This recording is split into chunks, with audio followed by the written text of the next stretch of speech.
इस वीडियो के अंदर हम डिस्कस करेंगे सेक्शन 80D के बारे में, जो कि बात करता है अगर आप कोई मेडिकल इंश्योरेंस प्रीमियम पे करते हैं या फिर कोई मेडिकल एक्सपेंडिचर करते हैं तो वहाँ पर आपको सेक्शन 80D के तहत डिडक्शन अवेलेबल हो जाती है, जो कि आपकी टैक्स सेविंग में हेल्प करती है। तो यहाँ पर हम देखेंगे कि आप मेडिकल इंश्योरेंस प्रीमियम जब पे करते हैं या जो मेडिकल एक्सपेंडिचर करते हैं, दोनों ही कंडीशन में कितनी अमाउंट का बेनिफिट आप ले सकते हैं, किस किस पर्सन को ये बेनिफिट दिया जाता है और अदर कंडीशंस क्या रहती हैं इस डिडक्शन को क्लेम करने के लिए। ये सारी ही चीज़ों को हम यहाँ पर कवर करेंगे। तो चलिए डिटेल में अपनी वीडियो को हम एक बार देख लेते हैं। तो देखिए, सबसे पहले तो यहाँ पर सेक्शन 80D की जब हम बात करते हैं तो सेक्शन 80D के अंदर हम बारी बारी करके चार चीज़ों को देखेंगे। चार चीज़ें ही इसके अंदर कवर होती हैं। एक तो जो आप मेडिकल इंश्योरेंस प्रीमियम पे करते हैं। सेकंड, अगर आप कोई प्रिवेंटिव हेल्थ चेकअप करवाते हैं। प्रिवेंटिव हेल्थ चेकअप का मतलब होता है रूटीन बेसिस पर जो आप चेकअप करा लेते हैं। इसके अलावा कुछ मेडिकल एक्सपेंडिचर आप करा लेते हैं और इसके अलावा कंट्रीब्यूशन होता है सेंट्रल गवर्नमेंट हेल्थ स्कीम में, जो कि नोटिफाइड स्कीम्स होती हैं सेंट्रल गवर्नमेंट की। वहाँ अगर आप कोई कंट्रीब्यूशन करते हैं तो वहाँ पर भी डिडक्शन आपको अवेलेबल हो जाती है। तो इन्हीं चार चीज़ों पे हम फोकस करेंगे और बारी बारी से चारों ही के बारे में समझेंगे कि किस किस कंडीशन में आप डिडक्शंस जो है अवेल कर सकते हैं। तो सबसे पहले हम बात कर लेते हैं मेडिकल इंश्योरेंस प्रीमियम को लेकर। तो ये मेरा पहला पॉइंट रहेगा डिस्कशन का। तो देखिए, अगर आप एक इंडिविजुअल होते हैं या फिर हिंदू अनडिवाइडेड फैमिली होते हैं, तो हिंदू अनडिवाइडेड फैमिली के केस में उसके जो मेंबर्स होते हैं उनको ये बेनिफिट मिल जाता है। तो यहाँ पर अगर आप एक इंडिविजुअल हैं, हिंदू अनडिवाइडेड फैमिली हैं, तो वो अगर आप कोई इंश्योरेंस प्रीमियम की पेमेंट करते हैं तो यहाँ पे ध्यान रखने वाली बात है, पेमेंट जो आपको करनी है किसी भी मोड में कर सकते हैं अदर देन कैश। कैश में अगर आप पेमेंट करेंगे तो आपको बेनिफिट नहीं मिलेगा। कोई और पेमेंट का मोड हो सकता है, आरटीजीएस हो गया, एनएफटी हो गया, cheque, DD, credit card, debit card, means electronic mode से, बैंकिंग मोड से आप पेमेंट करेंगे तो कोई दिक्कत वाली बात नहीं है। तो अगर आप किसी भी तरीके का इंश्योरेंस प्रीमियम पे करते हैं, अपने खुद के लिए पे करते हो, अपनी वाइफ के लिए पे करते हो, वाइफ वर्किंग है तो अपने हस्बैंड के लिए पे करती हूँ, आपके डिपेंडेंट चिल्ड्रन हैं या आपके पेरेंट्स हैं, तो इनमें से किसी के लिए भी आप मेडिकल इंश्योरेंस प्रीमियम की पेमेंट करते हैं और वो पेमेंट जो है कैश के अलावा किसी भी मोड में करते हैं तो सेक्शन 80D के अंदर आपको डिडक्शन अवेलेबल हो जाएगी। बट अब क्वेश्चन ये आता है कि वो डिडक्शन अवेलेबल होगी कितनी, उसकी मैक्सिमम लिमिट क्या रहने वाली है।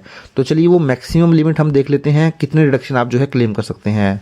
तो देखिए, जो पहला सिनेरियो इसमें बनता है, पहला सिनेरियो ये बनता है जो आप मेडिकल इंश्योरेंस प्रीमियम की पेमेंट कर रहे हैं वो अपने खुद के लिए कर रहे हैं, स्पाउस के लिए या डिपेंडेंट चिल्ड्रन के लिए, और आप तीनों में से कोई भी जो है वो सीनियर सिटीज़न नहीं है। तो सीनियर सिटीज़न का मतलब है 60 या 60 से अबव किसी की भी एज नहीं है, ना आपकी एज है ना आपकी स्पाउस की एज है। तो उस केस में जो आपको मैक्सिमम डिडक्शन क्लेम होगी वो होगी 25,000 रुपीज़। वहीं एक कंडीशन और हो सकती है, सपोज़ अगर आपकी जो स्पाउस है या आप खुद हैं, डिपेंडेंट चिल्ड्रन हैं, इनमें से अगर कोई भी हस्बैंड या वाइफ में से कोई भी एक सीनियर सिटीज़न है, 60 ईयर या 60 ईयर से अबव है, तो उस केस में जो 25,000 था ये बढ़कर 50,000 हो जाएगा। तो इस केस में मैक्सिमम आप 50,000 तक की इंश्योरेंस प्रीमियम की पेमेंट को क्लेम कर सकते हैं as a deduction under section 80D। Further एक सिचुएशन हो सकती है जिसको हम बोलेंगे सिनेरियो थर्ड। इसके अंदर देखिए, सबसे पहले तो आप सेल्फ, स्पाउस और डिपेंडेंट चिल्ड्रन के लिए कोई प्रीमियम की पेमेंट करते हैं और आप में से कोई भी सीनियर सिटीज़न नहीं है, तो यहाँ पर आपको 25,000 की पेमेंट क्लेम हो जाएगी। इसी तरीके से आपने अपने पेरेंट्स के लिए भी कोई पॉलिसी ले रखी है, वहाँ आप प्रीमियम की पेमेंट करते हैं और आपके जो पेरेंट्स हैं उनमें से कोई भी सीनियर सिटीज़न नहीं है, तो 25,000 उनके लिए मिल जाएगी। तो इस तरीके से आपकी टोटल डिडक्शन हो जाएगी 50,000 रुपीज़ की। इसी तरीके से एक सिनेरियो 4 हो सकता है। सिनेरियो 4 के अंदर देखिए, आप खुद के लिए, स्पाउस के लिए और डिपेंडेंट चिल्ड्रन के लिए प्रीमियम पे करते हैं, कोई भी सीनियर सिटीज़न नहीं है तो 25,000 मिल गया। उसके अलावा आपने अपने पेरेंट्स के लिए जो पॉलिसी ली, आपके आइदर पेरेंट्स, आपकी मदर या फिर आपके फादर, दोनों में से अगर एक भी सीनियर सिटीज़न है तो आप 50,000 तक की इंश्योरेंस प्रीमियम की पेमेंट कर सकते हैं और उसकी डिडक्शन क्लेम कर सकते हैं। तो इस तरीके से इस सिचुएशन के अंदर आपको सेक्शन 80D के अंदर मैक्सिमम जो पेमेंट क्लेम हो जाती है वो 75,000 रुपीज़ तक की पेमेंट आप, या आप बोल सकते हैं, डिडक्शन क्लेम कर सकते हैं। इसी तरीके से एक लास्ट सिनेरियो हम देख लेते हैं, सिनेरियो 5, जहां पर आप अपने खुद के लिए, स्पाउस या डिपेंडेंट चिल्ड्रन को कवर कराते हैं मेडिकल इंश्योरेंस प्रीमियम के अंदर। अब आप खुद या आपकी वाइफ, अगर कोई भी इसमें सीनियर सिटीज़न है तो आप लोगों को 50,000 की रिडक्शन मिल जाएगी। इसके अलावा आपने अपने पेरेंट्स के लिए भी पॉलिसी ली हुई है और आपके पेरेंट्स में आइदर आपकी मदर और आपके फादर कोई भी सीनियर सिटीज़न होंगे तो यहाँ पर भी आपको 50,000 मिल जाएगा और इस तरीके से यहाँ पर आपको मैक्सिमम डिडक्शन जो है वो 1 लाख रुपीज़ की मिल जाएगी सेक्शन 80D के अंदर। तो सेक्शन 80D के अंदर आपने देखा आप 25,000 से लेकर 1 लाख रुपीज़ तक की डिडक्शन जो है क्लेम कर सकते हैं अगर आप मेडिकल इंश्योरेंस प्रीमियम की पेमेंट करते हैं। ये मैंने आपको पांचों सिनेरियो बता दिए, ये सिनेरियो में आप जो है 25 से लेके 1 लाख रुपीज़ तक की डिडक्शन क्लेम कर सकते हैं। तो ये तो मेरी बात हो गई जब मैं कोई मेडिकल इंश्योरेंस प्रीमियम की पेमेंट करता हूँ। अब इसके अलावा हम देख लेते हैं, जैसे कि मैंने आपको 4 चीज़ें ऊपर बताई थी, इसके अलावा और सिचुएशन ये हो सकती है कि आपने कोई प्रिवेंटिव हेल्थ चेकअप जो है उसके ऊपर रूटीन में खर्चा करते हैं। तो प्रिवेंटिव हेल्थ चेकअप का मतलब क्या होता है? प्रिवेंटिव हेल्थ चेकअप का मतलब होता है दोस्तों, मैंने यहाँ पे देखिए आपको बताया है, मीन्स रूटीन और regular checkups like blood test, blood pressure, eye, diabetes, x-ray, dental checkup. तो जो रूटीन बेसिस पर आप चेकअप कराते रहते हैं अपने रेगुलर बेसिस पर, ये जानने के लिए किसी भी तरीके की बीमारी जो है आपकी बॉडी की तरफ अट्रैक्ट ना करे और करती भी है तो इनिशियल स्टेज पर ही उसका इलाज हो जाए। तो इस तरीके की प्रिवेंटिव हेल्थ चेकअप की डिडक्शन जो है आप क्लेम कर सकते हैं। तो यहाँ पर भी आप एक इंडिविजुअल हैं, हिंदू अनडिवाइडेड फैमिली हैं, तो अगर आपको एक्सपेंसेस करते हैं प्रिवेंटिव हेल्थ चेकअप कर तो आप उसकी डिडक्शन क्लेम कर सकते हैं। और यहाँ पर ये जो खर्चा है यहाँ पर आप इवन ये कैश में भी कर सकते हैं, ज़रूरी नहीं है कि बैंकिंग मोड में ही होना चाहिए, कैश में भी कर देंगे तब भी आपको डिडक्शन यहाँ पर एलिजिबल हो जाएगी। तो वो प्रिवेंटिव हेल्थ चेकअप आप अपना खुद का कराते हो, अपनी वाइफ का कराते हो, डिपेंडेंट चिल्ड्रन का कराते हो, पेरेंट्स का कराते हो, किसी का भी कराएंगे तो आपको बेनिफिट मिल जाएगा। बट यहाँ पर जो मैक्सिमम बेनिफिट दिया जाता है दोस्तों वो केवल और केवल 5,000 रुपीज़ का ही दिया जाता है। और ये 5,000 रुपीज़ भी आप मान के चले, जो मैंने आपको ऊपर 25,000 से 1 लाख रुपीज़ की लिमिट बताई थी उसके अंदर ही कवर हो जाता है। तो आप इसको इस तरीके से समझ सकते हैं, सपोज़ करें आपने 25,000 का इंश्योरेंस प्रीमियम लिया और अब आपने क्या किया, 5,000 का कोई प्रिवेंटिव हेल्थ चेकअप करा लिया। सपोज़ आपने अपना ब्लड टेस्ट करा लिया या जो भी एक्सरे करवाया उसमें 5,000 का आपका खर्चा आ गया। तो इस तरीके से तो 30,000 हो गया। तो अब यहाँ पर मैक्सिमम डिडक्शन जो आपको मिलेगी वो केवल 25,000 की ही मिलेगी, क्योंकि आपकी डिडक्शन जो है मैक्सिमम 25,000 ही रहेगी या 1 लाख रहेगी, इससे ज़्यादा नहीं जाने वाली है। तो ये आपको 5,000 का बेनिफिट वहाँ पे आपको मिल जाएगा। सपोज़ करें ये जो इंश्योरेंस की पेमेंट आपने की होती ये केवल 20,000 ही की होती और उसके बाद आप 5,000 का जो है प्रिवेंटिव हेल्थ चेकअप पे खर्चा कर लेते, तो इस तरीके से ये जो आपकी डिडक्शन हो जाती ये 25,000 रुपीज़ की डिडक्शन आपको क्लेम हो जाती। तो आपको ध्यान रखना है ये जो 5,000 प्रिवेंटिव हेल्थ चेकअप की हम बात करते हैं ये जो लिमिट है ये इंक्लूसिव है 25,000 और 1 लाख के ही, बियॉन्ड इसके ऊपर आपको डिडक्शन नहीं मिलने वाली है। वहाँ पर अगर किसी भी तरीके का शॉर्टफॉल होता है मेडिकल प्रीमियम जो आप पे करते हैं तो उस केस में फिर ये 5,000 की लिमिट जो है आप यूज़ कर सकते हैं। बट ऑलरेडी वहाँ 25,000 से लेके 1 लाख के बीच में आप ऑलरेडी खर्चा क्लेम कर रहे हैं तो एक्स्ट्रा डिडक्शन यहाँ पर आपको नहीं मिलने वाली है। इसके अलावा देखिए आप क्या कर सकते हैं, इसके अलावा आपको मेडिकल एक्सपेंसेस का बेनिफिट मिल जाता है। बट मेडिकल एक्सपेंसेस का बेनिफिट लेने के लिए सबसे पहले आपको कंडीशन ध्यान ये रखनी है कि ये जो बेनिफिट है केवल और केवल सीनियर सिटीज़न के लिए ही मिलता है। मीन्स अगर आपकी एज 60 ईयर या 60 ईयर से अबव हो या फिर आपके पेरेंट्स हैं जो कि सीनियर सिटीज़न हैं तभी इसका बेनिफिट मिलता है। तो मेडिकल एक्सपेंडिचर का बेनिफिट 60 ईयर से कम एज होती है वहाँ पर नहीं मिलता है। तो अगर आप खुद एक सीनियर सिटीज़न हैं और आपने कुछ मेडिकल एक्सपेंसेस किए हैं, वहीं आपके पेरेंट्स सीनियर सिटीज़न हैं, वहाँ पर आप मेडिकल एक्सपेंसेस पे करते हैं और आपकी कोई हेल्थ इंश्योरेंस पॉलिसी भी नहीं है क्योंकि आपको किसी भी तरीके का इंश्योरेंस का कवर नहीं मिलता है, क्योंकि जनरली क्या होता है जब आपकी 60 ईयर से अबव हो जाती है तो बहुत सारी मेडिकल इंश्योरेंस कंपनीज जो होती हैं इतनी इजीली आपको जो है हेल्थ इंश्योरेंस कवर नहीं देती है क्योंकि वहाँ पर रिस्क बहुत ज़्यादा बढ़ जाता है। तो इसलिए आपके पास कोई हेल्थ इंश्योरेंस पॉलिसी है नहीं तो आप उस केस में अपने पेरेंट्स के ऊपर उनकी मेडिकल के ऊपर खर्चा करते हैं या अपने खुद के ऊपर खर्चा करते हैं। आप 60 ईयर से अबव हैं तो उस केस में फिर आप यहाँ पर बेनिफिट ले सकते हैं। बट यहाँ पर ध्यान रखना है जो भी आपने मेडिकल एक्सपेंसेस किए हैं उनकी आपके बिल्स या रिसिप्ट आपके पास एलिजिबल होने चाहिए, क्योंकि अगर आप डिडक्शन क्लेम करेंगे सेक्शन 80D के अंदर अपनी ITR के अंदर मेडिकल एक्सपेंसेस दिखाएंगे तो हो सकता है कि जो इनकम टैक्स ऑफिसर है वो आपको नोटिस भेजे और आपसे वो मेडिकल बिल्स जो है वो प्रोड्यूस करने के लिए बोले।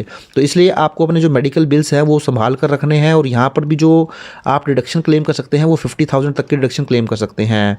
अब यहाँ पर भी वही बात है, इसका मतलब ये नहीं है कि आप ऊपर भी डिडक्शन क्लेम कर लेंगे और यहाँ पर भी डिडक्शन क्लेम कर लेंगे। सपोज़ आपके पेरेंट्स के लिए आपने ऑलरेडी एक 50,000 की पॉलिसी ली हुई है और उस पॉलिसी से आप सम एश्योर्ड करा रखा है आपने, वहाँ से आप पैसा रिकवर कर लेते हैं और उसके अलावा आप 4,000 का मेडिकल एक्सपेंसेस भी कर देते हैं, तो इस तरीके से आप 1 लाख का बेनिफिट नहीं ले पाएंगे। तो वही वाली बात हो जाती है, मैक्सिमम बेनिफिट यहाँ पर भी जो मिलेगा सीनियर सिटीजन के केस में वो 50,000 का ही मिलता है। या तो आप मेडिकल पॉलिसी जो आपने ले रखी है उसका बेनिफिट ले लेंगे जो प्रीमियम पे कर रहे हैं, या फिर मेडिकल एक्सपेंसेस का। बट जनरली क्या होता है, सीनियर सिटीजन को मेडिकल पॉलिसी नहीं मिलती है, तो इसलिए आप जो खर्चा करते हैं उसका मैक्सिमम 50,000 तक का बेनिफिट जो है आप क्लेम कर लेते हैं।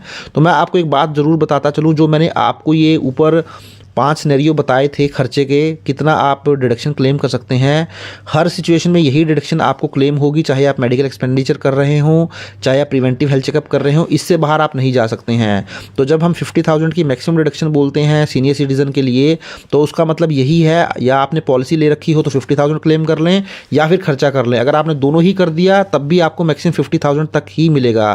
तो ऐसा आप बिल्कुल ना सोच के चलें कि ये जो मेडिकल एक्सपेंडिचर 50,000 है ये आपको एक्स्ट्रा मिलेगा, एक्स्ट्रा नहीं मिलने वाला है, उतनी ही लिमिट के अंदर ये मिलेगा। तो देखिए यहाँ पर भी जो आपको पेमेंट करनी है किसी भी मोड में कर सकते हैं अदर देन कैश। तो यहाँ पर भी अगर आप कैश में पेमेंट करेंगे तो वो आपको एलिजिबल नहीं होगा। और इनकम टैक्स के अंदर मेडिकल एक्सपेंडिचर को लेकर देखिए दोस्तों, किसी भी तरीके का कुछ डिफाइन नहीं है। मेडिकल एक्सपेंडिचर में आपकी किसी भी तरीके की मेडिकल कंसल्टेंसी की फ़ीस आ गई, मेडिसिन्स हो गई, इम्पेयरमेंट एड्स हो गई, तो इस तरीके किसी भी तरीके के आपके मेडिकल के खर्चे होते हैं, वो आपने दवाइयाँ खरीदी हों, कोई आपने कंसल्टेशन किसी से की हो, डॉक्टर से, वहाँ फ़ीस पे की हो, हर तरीके का खर्चा यहाँ पर आपको एलिजिबल हो जाएगा। बट इसके लिए आपको अपने जो मेडिकल एक्सपेंसेस के बिल हैं या रिसिप्ट हैं वो आपको संभाल कर रखनी पड़ेंगी। अब फाइनली हम लास्ट अपने ऑप्शन की तरफ बढ़ते हैं, ये होता है contribution to central government health scheme. तो सेंट्रल गवर्नमेंट हेल्थ स्कीम में अगर आप कोई कंट्रीब्यूशन कर देते हैं, नोटिफाइड स्कीम्स के अंदर कंट्रीब्यूशन करते हैं, जहाँ पर क्या होता है उस स्कीम के अंदर आप जब कंट्रीब्यूशन करते हैं तो 15-20 साल के बाद जो है आपको एक पैसा मिल जाता है, या फिर बीच में अगर आपको कोई ऐसी मेडिकल की प्रॉब्लम होती है तो वहाँ पे आपको हेल्प हो जाती है। तो इस तरीके की सेंट्रल गवर्नमेंट स्कीम्स के अंदर अगर आप कंट्रीब्यूशन करते हैं तो उसका बेनिफिट भी आपको मिल जाता है। बट ये बेनिफिट मिलता है एक ऐसे इंडिविजुअल को जो कि 60 ईयर से कम हो, मींस एक ऐसे पर्सन को जो कि नॉन सीनियर सिटीज़न हो, जो कि सीनियर सिटीज़न ना हो। तो यहाँ पर अगर आप अपने पेरेंट्स वगैरह के लिए सोचेंगे ये कंट्रीब्यूशन कराने की तो वो आप नहीं करवा पाएंगे। यहाँ पर केवल और केवल आप अपने खुद के लिए कंट्रीब्यूशन करा सकते हैं अगर आपकी एज 60 ईयर से कम हो। इस तरीके से बहुत सारे इंश्योरेंस प्लान्स जो हैं वो ऑफ़र किए जाते हैं, जैसे LIC भी अपने इंश्योरेंस प्लान ऑफ़र करती है, जहाँ पर आप मंथली, क्वार्टरली, हाफ ईयरली या ईयरली जो है कंट्रीब्यूशन कर सकते हैं और वो इंश्योरेंस प्लान जो है ले सकते हैं। तो यहाँ पर भी जो मैक्सिमम डिडक्शन आपको अवेलेबल होगी वो आपको केवल और केवल 25,000 की होगी, क्योंकि अगर आपकी एज 60 ईयर से कम है तो मैंने आपको ऊपर भी बताया था, अगर आपकी एज 60 ईयर से कम होती है तो आपको जो मैक्सिमम बेनिफिट मिलता है सेक्शन 80D के अंदर वो 25,000 का ही मिलता है। तो इसलिए 25,000 तक ही ये डिडक्शन आप क्लेम कर सकते हैं। मैंने आपको पहले ही बताया था ये डिडक्शन पेरेंट्स के लिए अलाउ नहीं होती है, ये केवल और केवल आपके लिए अलाउ होगी अगर आपकी एज 60 ईयर के लिए की है।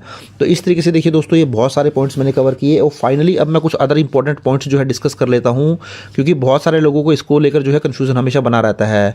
तो जब हम मेडिकल इंश्योरेंस प्रीमियम आप पे करते हैं तो वहाँ पर आपका, मैंने आपको ऊपर बताया था, आप अपने खुद के लिए, अपनी वाइफ, पेरेंट्स और किड्स के लिए कर सकते हैं। अगर आप कोई अपने brother, sister, grandparents, aunts, uncle और एनी अदर रिलेटिव के लिए करेंगे तो उसका बेनिफिट आपको सेक्शन 80D के अंदर नहीं मिलेगा। वहीं क्या होता है कि आप कंपनी में एम्प्लॉय हैं, आपकी कंपनी ने ग्रुप हेल्थ इंश्योरेंस प्रीमियम जो है वो पे करती हैं आपके लिए, वो भी डिडक्शन आपको एलिजिबल यहाँ पर नहीं होगी। इस तरीके से आपको जो एंटायर अमाउंट है उसकी डिडक्शन मिल जाती है। मींस आपने जो प्रीमियम पे किया वो 10,000 किया, उसके ऊपर 18% GST 1,800 रुपये पे किया, तो इस तरीके से आपको इंक्लूसिव GST अमाउंट टोटल होगा जो 11,800 या जो भी आपका अमाउंट बनेगा प्रीमियम का GST मिलाकर, उसके टोटल की ही डिडक्शन आपको मिल जाएगी। तो देखिए दोस्तों, ये था सेक्शन 80D, जहां मैंने आपको बताने की कोशिश की कि आप medical insurance, medical expenses, preventive health checkup, CGHS central government health scheme में कंट्रीब्यूट करके किस तरीके से और कहां पर कितनी रिडक्शन मैक्सिमम क्लेम कर सकते हैं। तो आई होप ये वीडियो देखने के बाद ज़रूर आपका डाउट क्लियर हुआ होगा। अभी भी अगर डाउट है तो आप मुझे कमेंट कर सकते हैं, मैं ज़रूर उसका रिप्लाई करूँगा। तो आई होप वीडियो आपको अच्छा लगा होगा। वीडियो अच्छा लगा तो उसको लाइक करें, शेयर करें। चैनल को सब्सक्राइब नहीं किया है तो चैनल को भी ज़रूर सब्सक्राइब कर लें। Thank you very much, have a nice day, take care.